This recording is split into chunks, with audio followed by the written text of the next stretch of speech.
Hai sahabat UT, tugas diskusi sesi 3 MPDR 5302 Studi Komparatif Pendidikan Dasar di Berbagai Negara. Perkenalkan nama saya Kristina, NIM 501172411. Assalamualaikum warahmatullahi wabarakatuh. Setelah kita menyelesaikan diskusi sesi 2, sekarang kita melangkah ke diskusi sesi 3, di mana di sesi ini kita membahas tentang pendidikan nasional. Mari kita bahas. Berdasarkan peta konsep sebelumnya, pendidikan nasional memiliki jalur pendidikan formal dan informal. Pendidikan formal berfungsi untuk mengembangkan kemampuan yang meliputi kognitif, afektif, dan psikomotorik. Sedangkan pendidikan informal yaitu keluarga, merupakan sangat merupakan tempat pendidikan pertama untuk pendidikan sosial, kecerdasan budi pekerti, dan pembentukan watak. Nah, berdasarkan artikel yang saya baca, Saputra Wayan Ia Sastra dalam pendidikan formal, konsep tujuan dan dampaknya dalam pembentukan karakter, menjelaskan bahwa pendidikan formal memberikan pengetahuan keterampilan pembentukan karakter siswa melalui sistem yang terstruktur dan terstandarisasi. Pendidikan formal berperan dalam meningkatkan kemampuan kognitif dan pembentukan nilai sosial serta karakter yang penting bagi kehidupan masyarakat.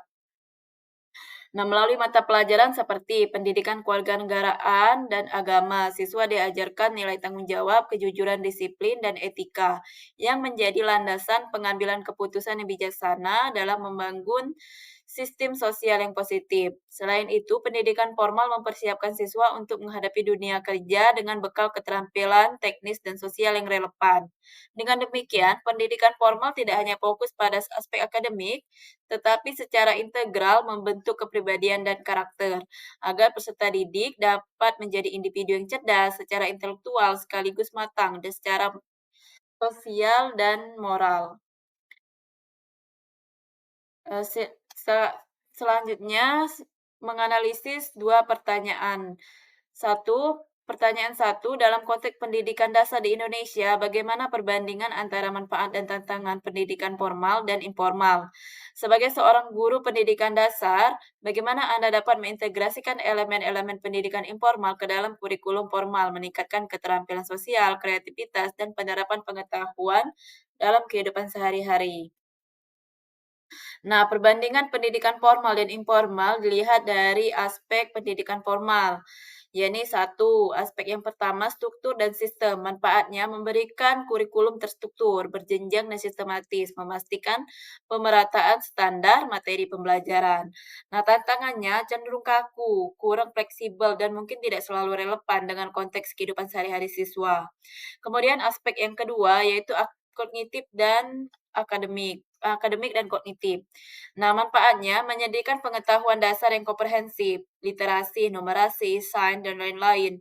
Pengembangan kemampuan berpikir kritis dan analitis. Nah, tantangannya fokus terlalu besar pada nilai akademis atau teori dapat mengabaikan pengembang keterampilan praktis maupun interpersonal.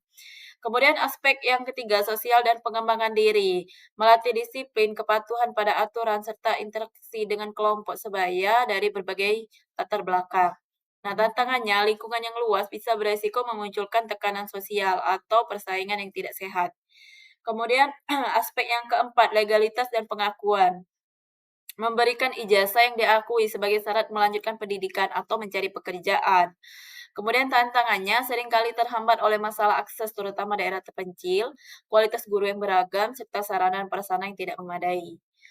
Selanjutnya, perbandingan dari pendidikan informal. Nah, aspek yang pertama yaitu keterlibatan dan konteks. Pembelajaran secara alami, spontan, dan konstekstual melalui pengalaman sehari-hari sangat relevan dengan kehidupan siswa.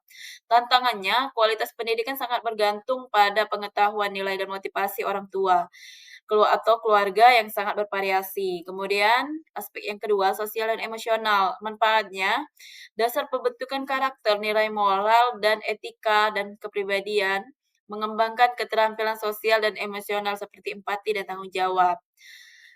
Tantangannya lingkungan yang kurang mendukung untuk memiliki nilai-nilai negatif dapat menghambat perkembangan karakter dan pengetahuan siswa. Kemudian fleksibilitas dan kreativitas. Manfaatnya Tidak terikat waktu dan tempat, memungkinkan eksplorasi minat dan bakat secara mandiri dan mendalam, mendorong kreativitas tanpa takut penilaian formal. Tantangannya tidak memiliki kurikulum ataupun evaluasi standar, sehingga hasilnya sulit diukur dan tidak ada pengakuan formal, baik itu ijazah. Kemudian yang keempat, penerapan pengetahuan. Manfaatnya, pengetahuan yang diperoleh langsung diterapkan dan diuji dalam kehidupan nyata. Misalnya, berhitung saat berbelanja, bekerja sama, saat tugas rumah tangga. Nah, tantangannya orang tua ataupun lingkungan mungkin kurang memiliki kemampuan untuk menyajikan materi secara sistematis untuk memperluas wawasan akademis. Nah, integrasi elemen pendidikan informal dalam kurikulum formal. Nah, integrasi pendidikan informal dalam kurikulum formal dapat dilakukan dengan memproyeksikan lingkungan belajar yang kolaboratif, proyeksi berbasis komunitas, dan pembelajaran berbasis pengalaman. Nah, cara ini menghubungkan pengetahuan keterampilan yang didapat dari luar sekolah informal dengan materi formal sehingga pembelajaran menjadi lebih bermakna dan kontekstual. Satu, lingkungan belajar yang kolaboratif, menciptakan suasana di mana siswa dan guru belajar bersama melalui interaksi proyek kelompok. Dua, berbasis komunitas, menghubungkan pembelajaran di kelas dengan kebutuhan masalah nyata di masyarakat sekitar. Tiga, pembelajaran berbasis pengalaman. Nah, strategi ini berfokus pada pembelajaran melalui pengalaman langsung, bukan hanya mendengarkan ceramah di kelas. Baiklah, selanjutnya pertanyaan yang kedua. Mengatasi kesenjangan akses terhadap pendidikan formal. Nah, pertama, menjadi agen inklusivitas, melakukan identifikasi siswa mengalami keterbatasan akses secara ekonomi, geografis, ataupun sosial. Yang kedua, mendorong pemanfaatan teknologi secara sederhana, gunakan media yang murah dan mudah diakses, misalnya WhatsApp, radio, edukasi lokal, dan lainnya, untuk mengajarkan siswa belajar mandiri dengan bantuan keluarga. Kemudian yang ketiga, memberdayakan komunitas sebagai lingkungan belajar. Nah, libatkan lingkungan sekitar sebagai sarana pendidikan informal. Tindakan nyatanya misalnya melibatkan tokoh masyarakat, relawan, atau orang tua sebagai narasumber dalam pembelajaran. Yang kedua, buat program belajar kelompok di rumah teman, di rumah warga, teman, ataupun posyandu. Tiga, dorong kolaborasi orang tua untuk menciptakan komunitas belajar yang informal. Nah, sebagai guru, pendekatan untuk peran dalam mengatasi tantangan tersebut. Satu, mengembangkan alternatif pembelajaran informal dan non-formal. Nah, yang mendukung perkembangan siswa yang sulit mengakses pendidikan formal seperti pembelajaran berbasis komunitas, pemanfaatan teknologi sederhana di rumah, dan penguatan peran keluarga dalam pendidikan. Dua, melakukan pendampingan dan pemberian motivasi kepada siswa dan keluarga untuk tetap bersemangat dalam belajar meskipun terbatas akses dan fasilitas. Tiga, mengadakan kegiatan belajar di luar sekolah yang menyenangkan dan berkontekstual untuk mengisi kekurangan pembelajaran formal. Misalnya melalui kegiatan eksplorasi lingkungan, proyek berbasis masalah, kegiatan seni ataupun olahraga yang mendukung perkembangan karakter dan keterampilan. Empat, membangun kemitraan dengan masyarakat. Nah, dan pihak lain. Nah, di sini misalnya dinas pendidikan, LSM, dan lain-lain untuk memperkuat jaringan pendidikan informal serta mendapatkan dukungan sumber daya dan penyuluhan pendidikan. Lima, memanfaatkan pendidikan informal untuk membangun dasar moral, sosial, dan keterampilan hidup yang esensial bagi siswa karena pendidikan informal berfungsi memberikan pembelajaran nilai dan karakter yang tidak selalu terjangkau oleh pendidikan formal.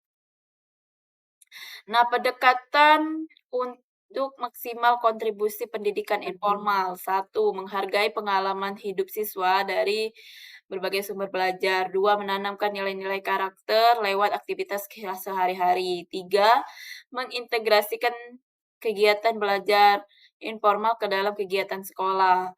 Dua, membimbing orang tua untuk mendukung pembelajaran di rumah. Nah, kesimpulannya, dengan demikian, guru sebagai ujung tombak pendidikan perlu memadukan kedua bentuk pendidikan formal dan informal untuk memastikan setiap anak mendapatkan pendidikan yang bermakna, baik secara kognitif, karakter, terutama bagi yang menghadapi keterbatasan akses pendidikan formal. Nah, keterbatasan akses terhadap pendidikan formal bukanlah akhir untuk seorang anak, Guru memiliki peran kunci dalam menciptakan pendidikan bagi seorang anak. Satu, menggandeng pendidikan informal sebagai pelengkap dalam penguat, bukan pengganti. Dua, mendesain pembelajaran yang fleksibel, konseptual, dan berakar pada kehidupan nyata siswa. Tiga, membina kemitraan yang kuat dengan keluarga dan masyarakat untuk menciptakan ekosistem belajar yang inklusif. Dengan demikian, pendekatan yang humanis, kreatif, dan kolaboratif, guru bisa memastikan setiap anak dimanapun, dalam kondisi apapun, tetap memiliki kesempatan untuk berkembang secara akademik, sosial, dan karakter. Demikianlah pembahasan diskusi saya. Saya ucapkan terima kasih. Assalamualaikum warahmatullahi wabarakatuh.